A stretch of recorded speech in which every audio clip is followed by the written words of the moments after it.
హీరోగా కాదు. యా, అది మాకు కావాలి. Thank you so much sir. మరి ఇక మన దిల్లున్న మహారాజు దిల్ రాజు గారిని మాట్లాడవలసిందిగా కోరుతున్నాం. గట్టిగా చప్పట్లు.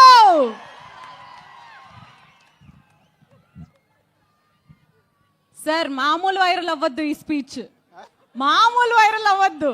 బస్తీ మే సవాల్.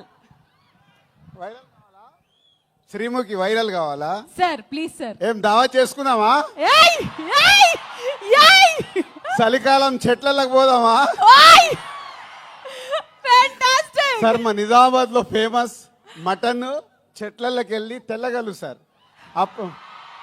మార్నింగ్ తీస్తే ఫ్రెష్ గా తాగితే నీరాది వేరే లెవెల్లో ఉంటది.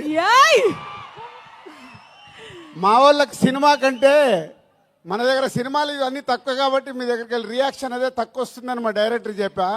ఆంధ్రాలో వెళ్తే సినిమాకు ఒక వైబ్ ఇస్తారు, మన దగ్గర అయితే తెల్లగల్లికి మటన్కి వైబ్ ఇస్తాం.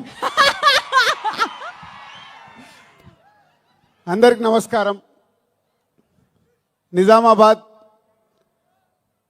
ఇంతకుముందు ఒకసారి ఇక్కడ ఫిదా ఫంక్షన్ చేసాం. ఆ రోజు వర్షం పడి సరిగ్గా జరగలేదు. సో మొన్న అనిల్ రావిపూడి సార్ నిజామాబాద్లో ఫంక్షన్ చేద్దాం అన్నాడు. నేనేమో గేమ్ చేంజర్ అని మొత్తం దేశం అంతా తిరుగుతున్నాను. సో అనిల్, శిరీష్ గారు, వెంకటేష్ గారు ఈ సినిమాని వాళ్ళ భుజాల మీద వేసుకొని 72 రోజుల్లో ఫినిష్ చేశారు ఇంత పెద్ద సినిమాని. సో నిజామాబాద్లో ఈవెంట్ అనుకున్నప్పుడు తప్పకుండా ప్లాన్ చేద్దామని మా సుధాకర్కి వీళ్ళకి అప్పచెప్తే ఇమీడియట్గా ఇది ఈవెంట్ ఇక్కడ ఆర్గనైజ్ చేశారు. ఫస్ట్ టైం నాకు తెలిసి నిజామాబాద్లో ఫుల్ ప్లేడ్జ్ ఒక సినిమా ఈవెంట్ జరగడం. దానికి Sudhakar and police department and collector గారికి అందరికీ ఇంత తక్కువ టైంలో మాకు ఇవన్నీ ఇలా చేసి పెట్టినందుకు మీ అందరికీ పేరు పేరున ధన్యవాదాలు. నిజామాబాద్ అంటే ఎప్పుడో చిన్నప్పటికీ వెళ్ళిపోవాలి. ఇక్కడ పిక్చర్ ప్యాలెస్లో, విజయ్ థియేటర్లో, లలితామహల్లో, రాజారాజేంద్ర థియేటర్లో, నటరాజ్ థియేటర్లో రూపాయి చారణ టికెట్లో సైకిల్ మీద వెళ్ళి నేను శిరీష్ సినిమాలు చూసేవాళ్ళం 1980s. అలా సినిమాల మీద ఇష్టం పెరిగి సినిమా ఫీల్డ్లోకి వస్తామని కూడా మాకు తెలియదు, కానీ ఆ ఇష్టం ప్రతి సినిమాలు చూడాలని. ఇక్కడ నాగేశ్వరరావు ఉన్నారు, పిక్చర్ ప్యాలెస్లో మాకు రూపాయి చారణ టికెట్ ఇచ్చి కూర్చోబెట్టేవాడు. తర్వాత లలితామాల్ థియేటర్లో రూపాయిన్నర టికెట్ వెనకాల లైన్ ఉండేది. అప్పుడు మా దగ్గర 5 రూపాయలు తీసుకొని వస్తే సినిమా చూసిపోవాలి ఇద్దరం. మధ్య ఇంటర్వెల్లో 50 పైసలు పెట్టి పాప్కార్న్ కొనుక్కోవాలి 5 రూపీస్లో. అలా సినిమాలు చూస్తూ ఎదుగుతూ ఈరోజు అదే నిజామాబాద్లో మా 58వ సినిమా ఈవెంట్ చేయడం అనేది చాలా గర్వంగా ఉంది. దానికి చాలామంది దర్శకులు, చాలామంది హీరోలు, సో హోల్ ఎంతో సపోర్ట్ చేస్తే మేము ఈరోజు ఈ పొజిషన్లో ఉన్నాము. సో ఈరోజు సంక్రాంతికి వస్తున్నాం. ముందు దర్శకుడు అనిల్ రావిపూడి గురించే మాట్లాడాలి. అనిల్ రావిపూడి ఒకసారి మా సినిమాకి వంశీ పైడిపల్లి దగ్గర రైటర్గా వచ్చి వెళ్ళాడు ఒక సినిమాకి. తర్వాత పటాసన్ సినిమా తీసినప్పుడు ఆ సినిమా డబుల్ పాజిటివ్ నాకు చూపించడానికి ఎన్టీఆర్ ఆర్ట్స్ హరి సినిమా చూపించాడు.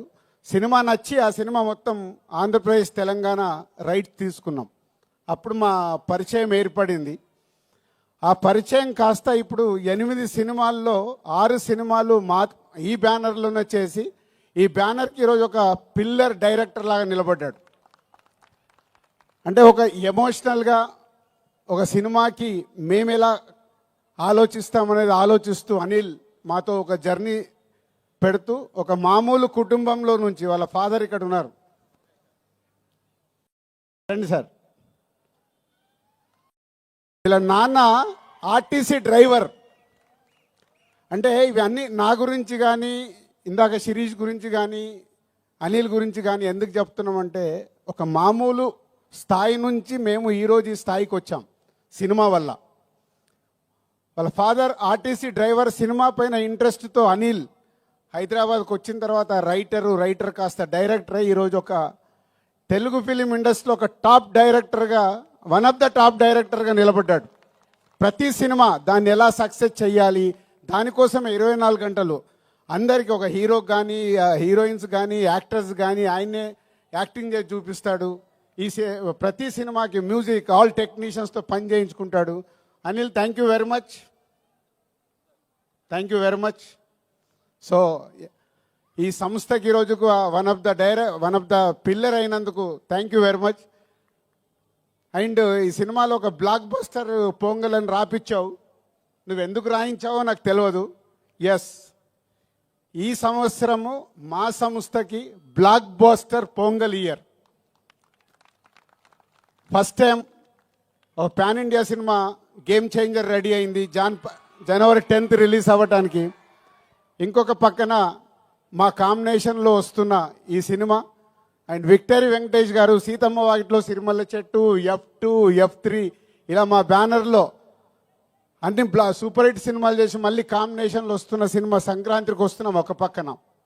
ఈ 2 సినిమాలు, అలాగే డాకు మహారాజ్, అది కూడా నైజాం డిస్ట్రిబ్యూషన్ మేమే చేస్తున్నాం. అందుకే బ్లాక్ బస్టర్ పొంగల్. నువ్వు రాయించావు పాట, ఆ పాట మా కోసమే రాయించినట్టు, ఆ పదాన్ని మా కోసమే రాయించినట్టు రాయించావు. Anil, thank you very much. So డెఫినెట్గా ఈ సంక్రాంతి, ఈ పొంగల్ మాకు ఒక special. And heroines Aishwarya Rajesh, Telugu అమ్మాయి అయినా చెన్నైలో స్థిరపడి ఎప్పుడు మంచి అవకాశం వస్తుందా అని వెయిట్ చేస్తూ ఒక అద్భుతమైన అవకాశం ఈ సినిమాలో ఒక మిడిల్ క్లాస్లో ఉండే ఒక వైఫ్గా ఈ సినిమాలో చేసి, రేపు మీరు సినిమా చూసినప్పుడు అర్థమవుద్ది. మీరు కడుపు పట్టుకొని కడుపు నవ్వుతూనే ఉంటారు. ఆ అమ్మాయి అంతా న్యాచురల్ పర్ఫార్మెన్స్తో అద్భుతంగా చేసింది. పోతే ఐశ్వర్య రాజేష్ గారి గురించి ఒక మాట చెప్పాలి. ఈ మధ్య ఒక డైరెక్టర్ నాకు కథ చెప్పాడు. మన ఇట్లా కజిన్స్ మీద, ఒక అమ్మాయి 3 అబ్బాయిల కజిన్స్ కథ, క్రాంతి మాధవ్. సో చెప్తే, సార్ నేను ఐశ్వర్య రాజేష్ గారిని అనుకుంటున్నాను, 3 ఇలా అబ్బాయిలు కావాలి అని అంటే అప్పుడు చెప్పాను, ఇప్పుడు అలాంటి సినిమాలకు ప్రేక్షకులు ఓటీటీలో చూడటానికి రెడీ అయ్యారు, థియేటర్కి ఎలా వస్తారయ్యా, నువ్వు ఆగు అని ఆపాను. అప్పుడే ఈ అవకాశం వచ్చింది తనకి. అనిల్ చెప్పగానే ఇమీడియట్లీ ఈ సినిమాకి పెట్టాం. ఆ కథ మళ్ళీ చెయ్యాలని హోల్డ్ చేసి పెట్టుకున్నాం. సో అది కాంపన్సేషన్ అయింది నీకు. సో ఈ సినిమా ద్వారా డెఫినెట్గా నీ కోరిక తెలుగు ప్రేక్షకుల గుండెల్లో నిలబడిపోతుంది. అంత అద్భుతంగా చేసావు. అండ్ మీనాక్షి ఒక సైడు వైఫ్గా, ఎక్సలెంట్ వైఫ్ అయితే ఎక్స్ గర్ల్ ఫ్రెండ్, ఒక గ్లామరస్ క్యారెక్టర్, ఒక పోలీస్ క్యారెక్టర్ వేసి మీనాక్షి ఆల్రెడీ ఇందాక మీరు ఏవీలోనే డిఫరెంట్ క్యారెక్టర్లు చేసినట్టు చూసాం మనం. ఈ సినిమాలో కూడా తను అద్భుతంగా ఎక్స్ గర్ల్ ఫ్రెండ్గా ఎప్పుడు ఎక్సలెంట్ వైఫ్ను టీచ్ చేస్తూనే ఉంటుంది సినిమా అంతా. సో వాళ్ళ 3 కాంబినేషన్లో త్రౌట్ ఫిలిం అద్భుతంగా తీర్చాడు దర్శకుడు అనిల్ రావిపూడి. అండ్ వెంకటేష్ గారు, రామానాయుడు గారు, అంటే మేము మాలాంటి వాళ్ళకి ఎందరికో నిర్మాతలకి ఇన్స్పిరేషన్ రామానాయుడు గారు. నేను సినిమా ఫీల్డ్లోకి వచ్చేటప్పుడు రామానాయుడు గారిని ఇలాంటి టాప్ ప్రొడ్యూసర్స్, అంటే సినిమాలో ఇన్వాల్వ్ అయ్యి ఒక సినిమాని సూపర్ హిట్ చేసిన నిర్మాతలు ఎవరెవరు ఉన్నారని నేను చాలా అనాలిసిస్ చేసుకునేవాడిని, అంటే వాళ్ళ బాటలో నడవడానికి. అందులో మొదటి వ్యక్తి తెలుగు సినిమాలో రామానాయుడు గారు. మేము చూసిన వారు దాంట్లో ఒక నిర్మాతగా రామానాయుడు గారు చరిత్ర సృష్టించారు. ఇండియాలోనే టాప్ నంబర్ ఆఫ్ ఫిలిమ్స్ తీసిన నిర్మాతగా గిన్నీస్ బుక్లోకి ఎక్కారు. సో వారి తర్వాత వెంకటేష్ గారు సినిమా ఇండస్ట్రీలోకి హీరోగా వచ్చినప్పుడు మేము మా నర్సింగ్పల్లి, మా ఊర్లో ఉన్నాం. అదే ఇయర్ నాగార్జున గారు, వెంకటేష్ గారు ఇట్లా 2 హీరోలు లాంచ్ అవుతున్నారని మేము స్వాతిలలో దీంట్లో చదువుకుంటూ మాట్లాడుకునే వాళ్ళం. మాట్లాడుతున్నప్పుడు ఎవరికి ఫ్యాన్ అవ్వాలి, నాకు ఎందుకో వెంకటేష్ గారి ఫోటో చూడగానే నేను వెంకటేష్ గారి ఫ్యాన్ అయ్యి ఫిక్స్ అయ్యాను. సో హైదరాబాద్ వెళ్ళాక కలియుగ పాండవులు ఫస్ట్ సినిమా రిలీజ్ అవుతే 1 వీక్ ముందు అడ్వాన్స్ బుకింగ్ టికెట్ తీసుకొని కలియుగ పాండవులు ఫస్ట్ షో చూసా. అలా నాకు తెలియకుండానే నేను సినిమా ఫీల్డ్లోకి వస్తానని కూడా నాకు తెలియదు అప్పుడు. కానీ వెంకటేష్ గారి ఫోటో చూసి నేను ఫ్యాన్ అయ్యి కంటిన్యూ అయ్యాను. సినిమా ఫీల్డ్లోకి వచ్చిన తర్వాత మళ్ళీ పవర్ స్టార్ పవన్ కళ్యాణ్ గారికి కనెక్ట్ అయ్యా. సో వారిద్దరు నా అభిమాన హీరోలు. సో రామానాయుడు గారి కుటుంబంలో నుంచి ప్రొడ్యూసర్ తనయుడుగా సినిమా ఇండస్ట్రీలోకి వచ్చి నేను 30 ఇయర్స్ అయింది. అందరి హీరోలతో పనిచేశాను. వెంకటేష్ గారు షూటింగ్లో ఉంటే ప్రొడ్యూసర్కి లొకేషన్లో ఉండాల్సిన అవసరం లేదు. ఆయననే డైరెక్టర్ని పిలుస్తాడు, తీ తీ తీ అంటాడు, అసలు పరిగెత్తిస్తారు. అనుకున్న టైంలో డబ్బు వేస్ట్ అవ్వడం వెంకటేష్ గారికి ఇష్టం ఉండదు. అది రామానాయుడు గారి దగ్గర ఉన్న క్వాలిటీ. సో అందుకే వెంకటేష్ గారితో సినిమా తీయటానికి ఎప్పుడు ప్రతి నిర్మాత రెడీగా ఉంటారు. దాంట్లో మేము ముందుంటాం. 4 సినిమాలు కంప్లీట్ అయినాయి. Thank you sir, thank you very much. ఈరోజు మా బ్యానర్లో 4 సినిమాలు చేసిన హీరో మీరు ఒకరే. 4 ఇంకెవరు రికార్డు బ్రేక్ కాలే, అందరు 3 దగ్గర ఆగారు. డైరెక్టర్ ఒకటే, డైరెక్టర్కి అప్పుడే చెప్పా, హీరోగా కూడా వెంకటేష్ గారే. 4 సినిమాలు బ్యానర్లో, అందరూ 2, 3 సినిమాలు చేసిన హీరోస్ అందరు ఉన్నారు. Thank you sir. నిర్మాతని అంత ప్రేమగా అద్భుతంగా చూసుకునే హీరో మీరు. సో మీలాంటి వారు సినిమా ఇండస్ట్రీకి ఎంతో ముందుకెళ్ళటానికి, ముందు తరాలకు కూడా మీలాంటి వాళ్ళు ఎగ్జాంపుల్ అవుతారు. మిమ్మల్ని చూసి నెక్స్ట్ జనరేషన్ హీరోలు కూడా, నేను ఇందాక రామానాయుడు గారిని చూసి ఎలా అయితే నేర్చుకున్నానని చెప్తున్నానో, వెంకటేష్ గారిని చూసి నెక్స్ట్ జనరేషన్, యంగ్ జనరేషన్ వాళ్ళందరూ వాళ్ళు చేస్తుంది చూస్తే చాలా ఉపయోగం. సో మీలాంటి వారందరికీ thank you very much. And సంక్రాంతికి వస్తున్నాం. సినిమా ఈ కథ విషయంలో అనిల్ ఎప్పటి నుంచో నాకు 3 కథలు చెప్పాడు. అనిల్ గుర్తుందో లేదో, 3 డిఫరెంట్ స్టోరీస్. ఈ కథ నాకు ఫైనల్ చెప్పినప్పుడు ఆ 3 కథల్ని తీసుకొచ్చి ఈ స్టోరీలోనే పెట్టుకున్నాడు. అంటే మామూలుగా అయితే డిఫరెంట్గా ఆలోచించుకుంటే 3 ప్రాజెక్ట్స్ అవుతాయి. లేదు, ఈ సినిమాని సూపర్ హిట్ చెయ్యాలంటే అన్ని ఎఫర్ట్స్ తీసుకొచ్చి ఈ సినిమాలో పెట్టాడు. ఈ సినిమా గురించి నేను ఎంత ఎక్కువ మాట్లాడాల్సిన వచ్చినా మాట్లాడవచ్చు, ఎందుకంటే it's going to blockbuster hit. ఇది అనిల్తో నా జర్నీలో నేను ముందే చెప్పేస్తూ ఉంటాను. అనిల్కి నాకు అనిల్ ఇది హిట్ సినిమా, అనిల్ ఇది సూపర్ హిట్ సినిమా, ఇలా ఎప్పుడు నేను కొంచెం ఓపెన్గా మాట్లాడుతూ ఉంటాను.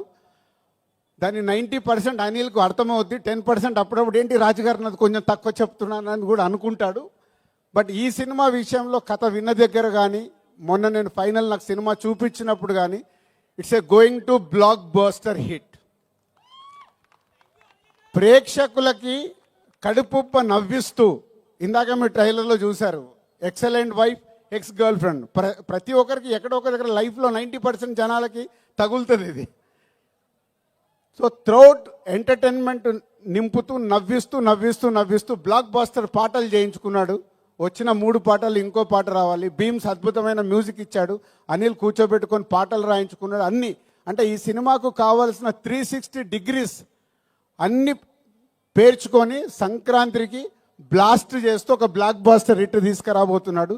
So thank you Anil and Venkatesh garu and my heroines, my technicians and Sameer ఇక్కడ లేడు, photographer Sameer and editor and all మా డైరెక్షన్ డిపార్ట్మెంట్, మా ప్రొడక్షన్ డిపార్ట్మెంట్, మా ఈపీస్ అందరికీ thank you very much. And ఈ సినిమా నా పైన బాధ్యత లేకుండా ఈ సినిమాని కంప్లీట్ చేసి 72 రోజుల్లో మాకు ఒక బ్లాక్ బాస్టర్ ఇస్తున్న హోల్ టీమ్కి మీ అందరికీ థ్యాంక్ యూ వెరీ మచ్.